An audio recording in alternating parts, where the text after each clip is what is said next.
Welcome back to the program. An ongoing water contamination crisis, the effects of Russia-Ukraine conflict, and still the uncertainties of the COVID-19 pandemic continue to dominate the news in Hawaii. Here's Eagle News correspondent Mio Acenas with a recap so far this year. The Navy has shown repeatedly that they are ill-equipped and incapable of making Red Hill safe. Make no mistake, the whole of government of Hawaii believes Red Hill should be closed. The Aloha State began the new year still dealing with the widespread contamination of the drinking water system in and around Pearl Harbor.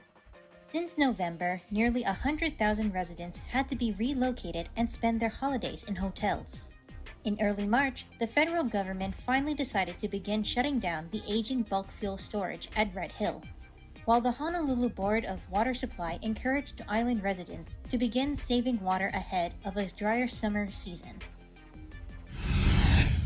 Я хотіла би сказати, що ми всі дуже переживаємо за вас. Ми всі з вами, серцем ми з вами, хоч ми тут робимо, що ми можемо. І на 100% віримо в нашу перемогу. Останні слова, ми переможемо, в цьому немає сумнівів. І хочу сказати, тримайтеся і все буде добре. Слава Україні! Героям слава! In opposition of Russia's invasion of Ukraine, peaceful gatherings in Honolulu and even in the neighbor islands continue to take place. Local and state governments have also displayed their solidarity by lighting up famous landmarks in blue and yellow. The biggest of them is the state capitol, which has showcased Ukraine's colors through April 8.